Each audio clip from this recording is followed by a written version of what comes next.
Este grande tema da filosofia cristã diz respeito à criação de todas as coisas. Você vai ler no Evangelho de João, capítulo 1, versículo 1, 2 e 3, versão da tradução ecumênica brasileira. No início era o Verbo, e o Verbo estava voltado para Deus, e o Verbo era Deus. Ele estava no início, voltado para Deus. Tudo foi feito por meio dele, e sem ele nada se fez do que foi feito. Este é o segundo áudio do nosso curso de filosofia, módulo 2. E o tema do áudio de agora é sobre a criação de todas as coisas. Nós temos como dogma da fé cristã de que Jesus Cristo é o Criador de todas as coisas, visíveis e invisíveis. O apóstolo Paulo disse isto claramente. Nele foram criadas todas as coisas, tanto as que estão nos céus, quanto as que estão na terra. Dele, por ele e para ele são todas as coisas. Glória, pois, a ele eternamente. Amém. Jesus Cristo é o autor da criação, de acordo com o Novo Testamento. Este é um artigo de fé de toda a cristandade. Qual é o problema desta afirmação?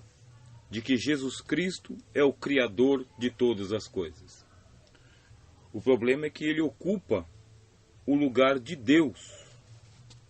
Este lugar, ele é ocupado por Deus nas páginas do Antigo Testamento.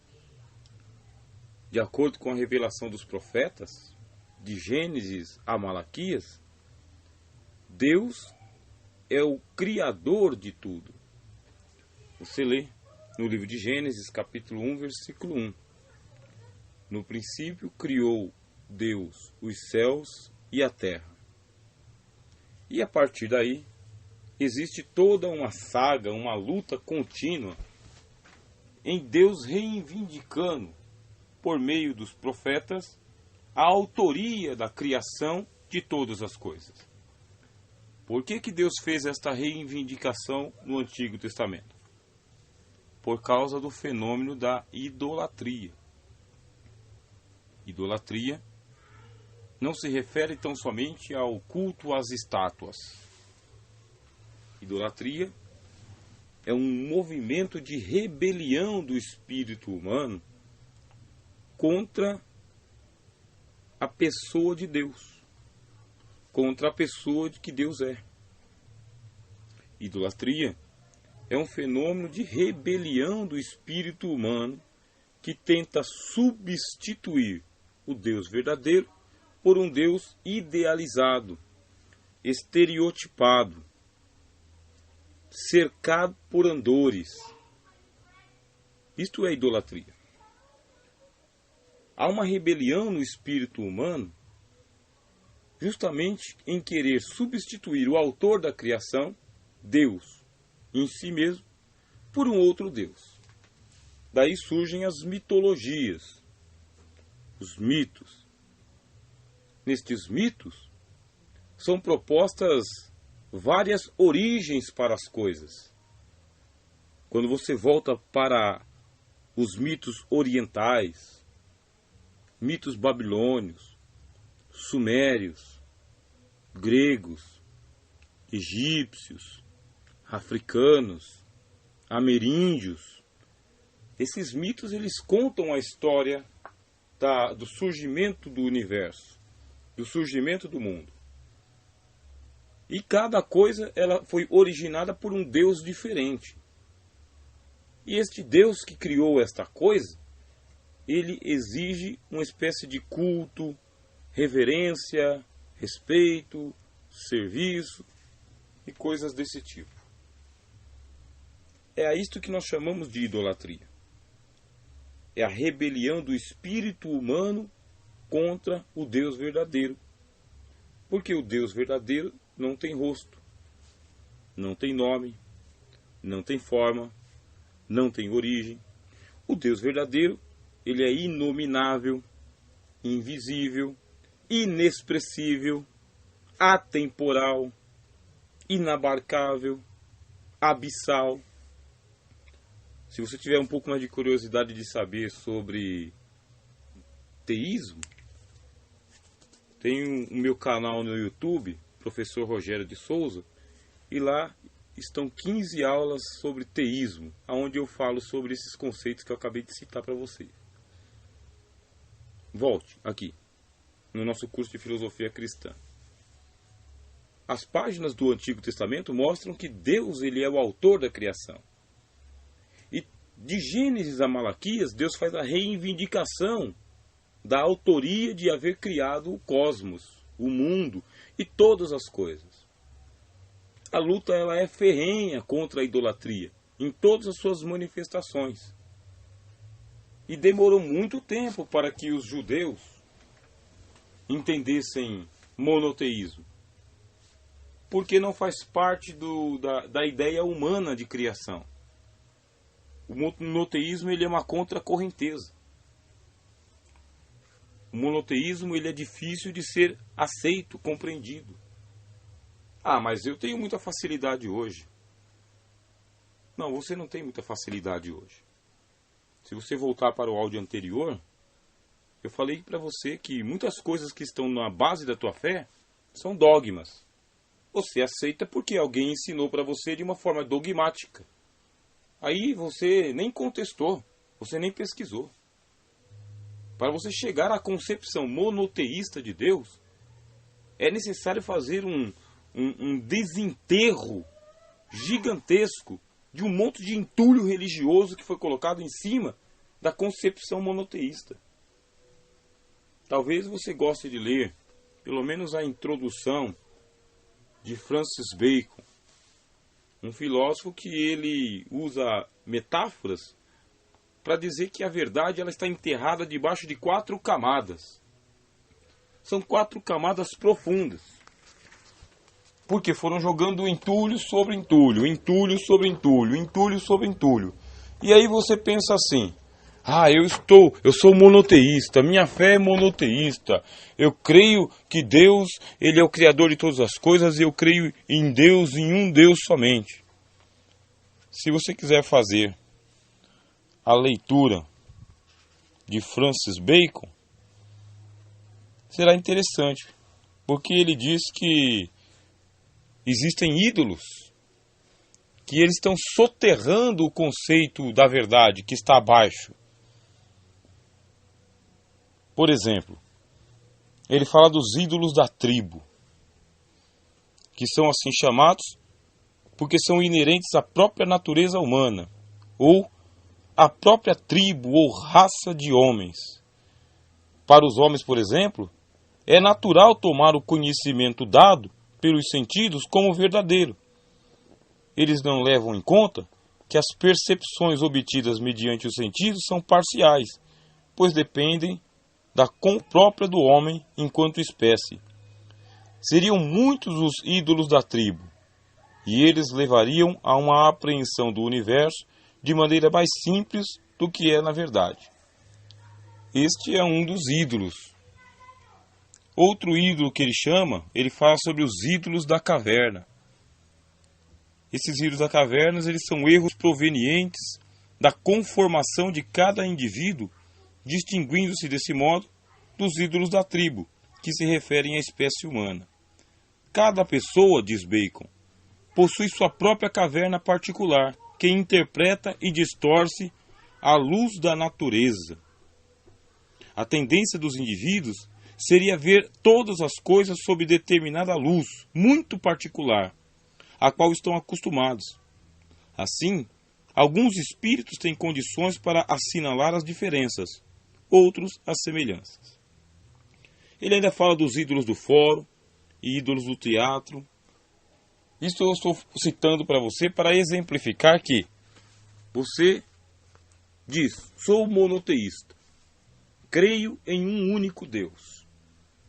Mas se fossem colocados filtros no seu monoteísmo, você descobriria o seguinte: você adora ídolos ao invés de adorar a Deus. Como assim? Ídolos da tribo, ídolos da caverna, ídolos do fórum. Imagens que você criou estereotipando Deus, conformando Deus ao teu esquema mental, à tua metodologia religiosa. Sabe que eu gosto muito desse curso de filosofia por causa que o nosso objetivo, eu vou continuar repetindo, é nós sairmos da religiosidade e irmos para a espiritualidade. Só que é uma espiritualidade cristã. Daí, seria necessário nós fazermos um movimento de iconoclastia. O que é iconoclastia? Quebradores de ídolos. Teríamos que fazer como Nietzsche nos aconselhou. Fazermos uma filosofia do martelo. Pegarmos o martelo e arrebentar com os ídolos que se interpõem entre Deus e a nossa compreensão. O problema é que o ídolo ele não se deixa tocar, porque ele está cercado pelos seus andores, pelos seus protetores. É um sacrilégio bater em uma estátua. É um sacrilégio bater em um ídolo. Você comete um pecado, uma blasfêmia. É um sacrilégio. E é muito arriscado, porque vai que o Deus se volta contra você. Vai que você pensa que é ídolo e não é ídolo. É um Deus. Tem até um fato interessante na história bíblica do Antigo Testamento, que é a história de Gideão. Gideão ele é chamado de Jerubaal. Jerubaal porque a família dele era uma família de adoradores de estátuas. E havia um poste ídolo lá bem na casa dele, porque a casa dele funcionava como terreiro. Pronto. Quem é que eles adoravam? Eles adoravam Baal. E o anjo que apareceu a Gideão deu a ele uma missão importante, que era de ser o libertador do povo de Israel. Só que antes ele tinha que fazer um concerto com Jeová. E esse concerto com Jeová implicava justamente em destronar Baal do quintal de casa. Por isso, ele foi lá e destruiu a estátua de Baal, cortou o poste e sacrificou um bezerro, foi um boi, foi um negócio terrível lá. Aí vieram os adoradores de estátuas e queriam contender com Gideão por causa de Baal. E o Baal, o pai dele, pegou e falou: mas por que vocês vão contender com Gideão? Se Baal é Deus, ele que contenda por si mesmo. Que Baal contenda por si mesmo. Se ele é Deus, ele que venha e puna Gideão. Esse é o episódio. Vai lá nas páginas lá do livro dos Juízes. Você vai gostar de ler também. Ora, Deus se apresenta como o autor e consumador de todas as coisas, o criador de todas as coisas. Ele vem para nós em uma fé monoteísta. Mas depois que ele se apresenta de uma forma monoteísta, você tem a idolatria. E a idolatria é uma estereotipação de Deus. É uma idealização de Deus. É uma criação mental, ideológica, idealista, ideária de Deus. Mas Deus não cabe dentro de nenhuma das nossas conceituações, nem filosóficas e nem teológicas. É por isso que surgiu o movimento apofático, para dizer quem Deus não é. É por isso que você vai ter pessoas do tipo de Orígenes, dizendo que Deus não pode ser infinito. Porque os arcanos da mente humana começam a fazer uma penetração filosófica tão profunda que faz que nem Agostinho falou, sabe? Nós falamos alguma coisa, disse Agostinho, para não ficarmos calados. Mas muita coisa que a gente fala é incoerente.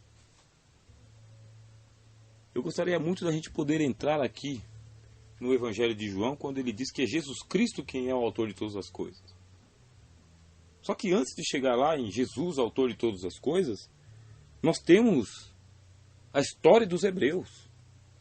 Nós temos a história do povo do Antigo Testamento, que é uma luta, um embate do Espírito de Deus contra o espírito humano que se rebelou, colocando no lugar de Deus uma obra morta, uma estátua, um Deus, um bezerro de ouro, uma religião. Deus sempre querendo se manifestar em espírito e os homens se agregados e apegados e colados com a religião. demorou muito tempo para o povo judeu chegar à ideia do Deus único. Porque antes deles chegarem lá na ideia do Deus único, monoteísmo, existia o politeísmo. E no politeísmo existem centenas de divindades e cada divindade criou alguma coisa no cosmos. Cada divindade criou uma coisa. A água, o ar, as árvores, os animais, os homens, as mulheres, os répteis. Esses deuses, eles são centenas. Você tem politeísmo.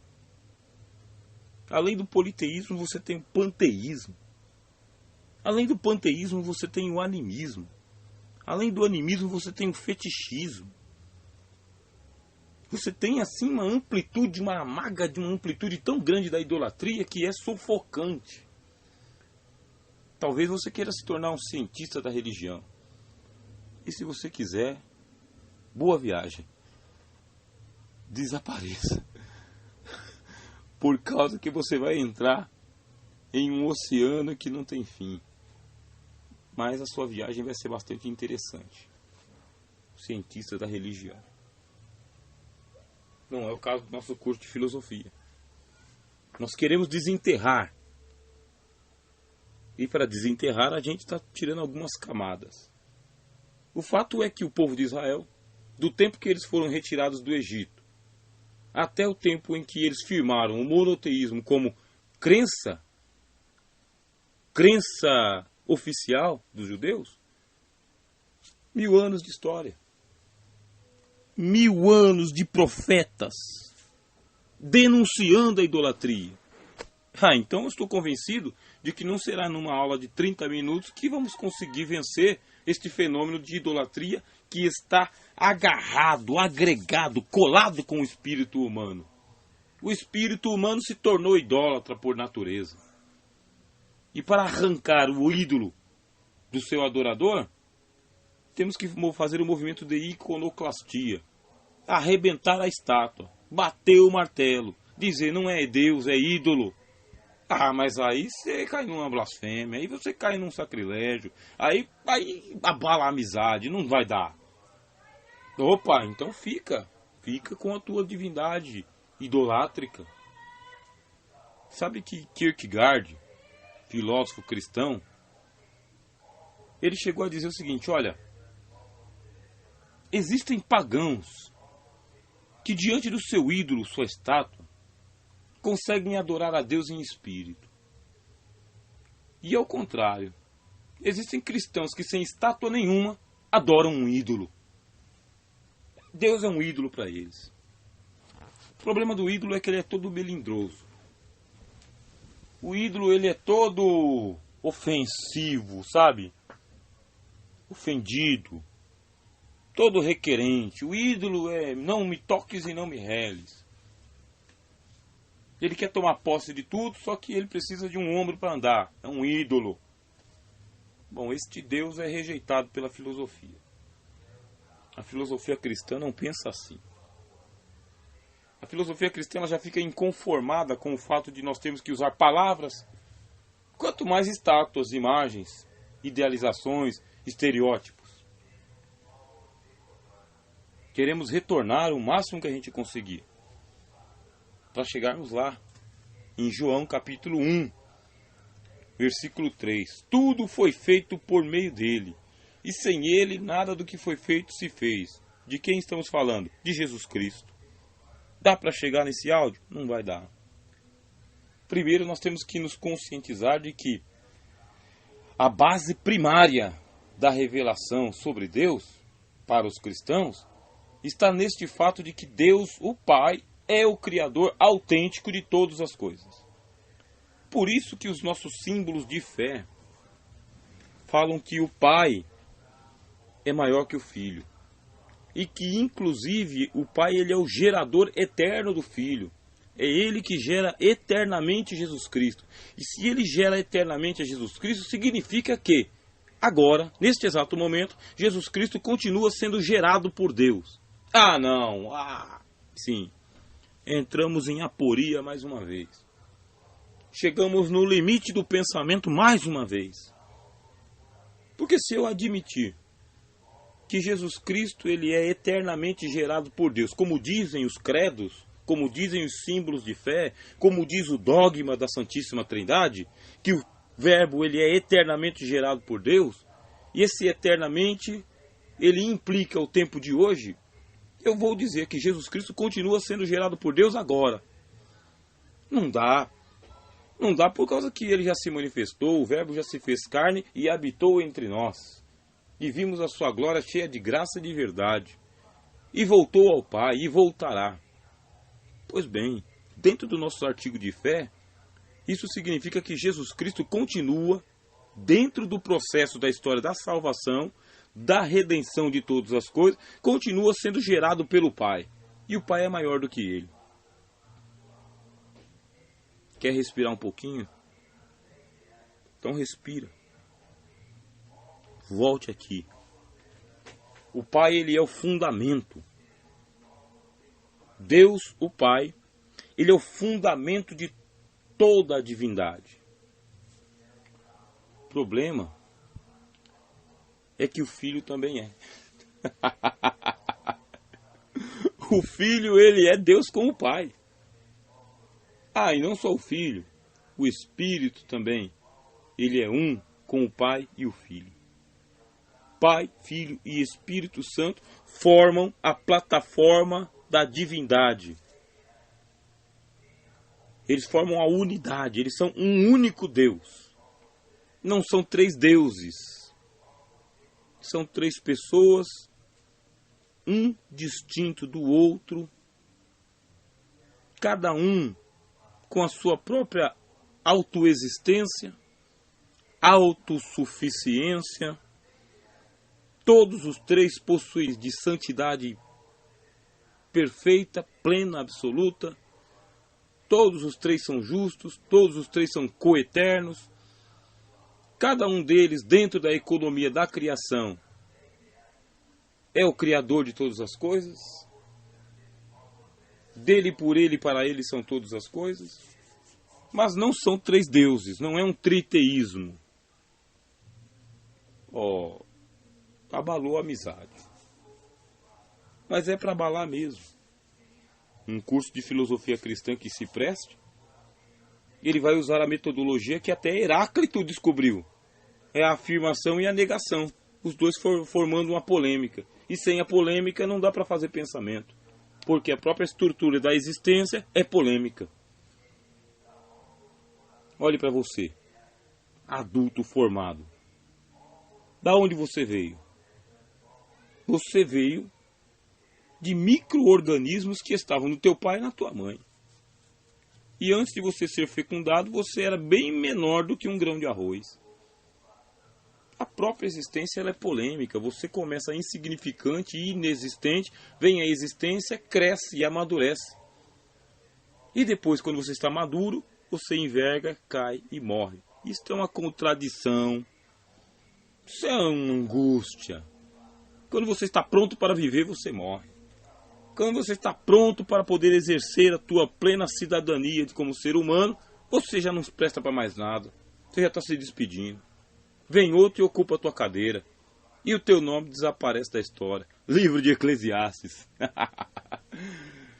A própria existência ela é montada em cima do polemos, da polêmica. Quanto mais Deus. Não é por existir a polêmica que eu vou anular a polêmica. Dizer, não, está errado. Deixa ela aí. Está insolúvel. Está insolúvel. E aí surge a filosofia cristã e a teologia cristã para afirmarem a divindade de Jesus Cristo, a divindade do Pai e a divindade do Espírito Santo. E eles vão demorar quase 500 anos, desde Jesus Cristo. Pasme você, iniciante nos estudos de filosofia cristã e teologia.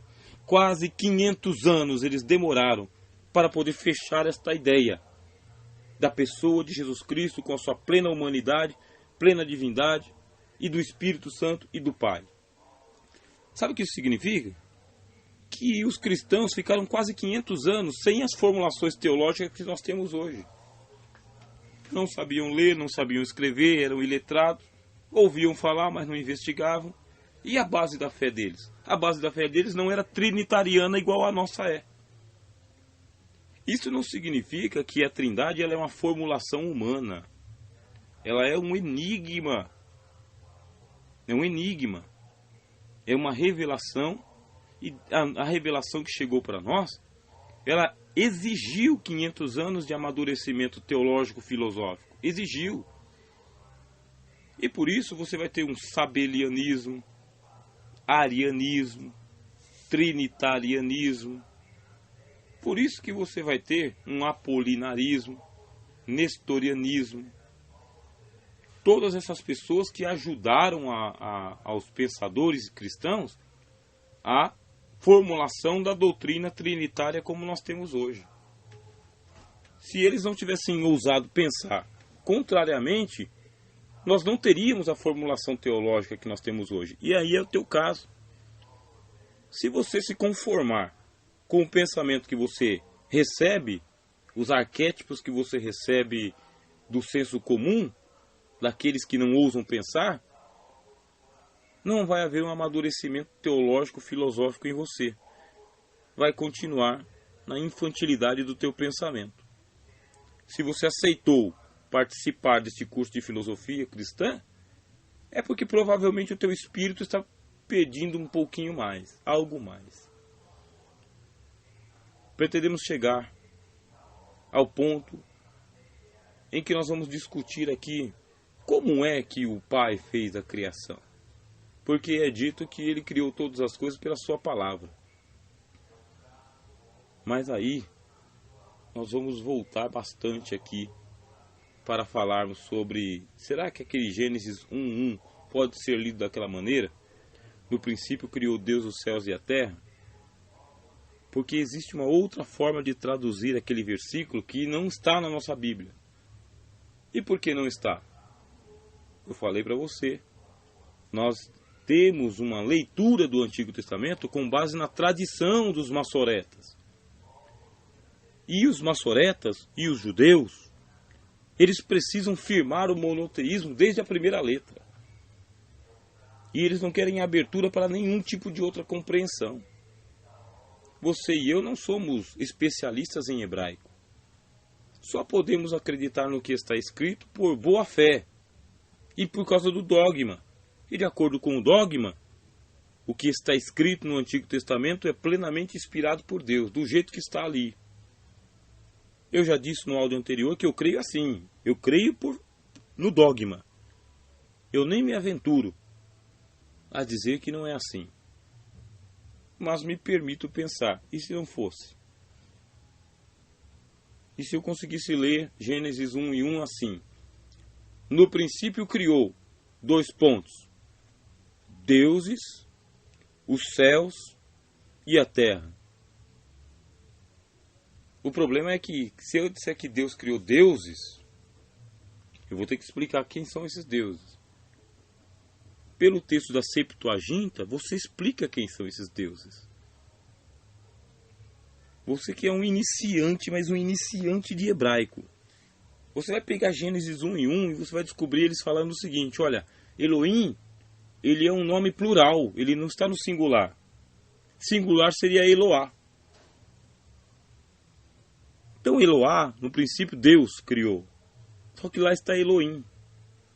E pelo menos os judeus tiveram a prudência de não mudar de Elohim para Eloá. Eles mantiveram ali, porque eles têm horror à ideia de acrescentar alguma coisa ao texto do Antigo Testamento. Eles conseguem mudar o sentido, mas acrescentar letras eles não fazem isso. Tirar letras eles também não fazem isso.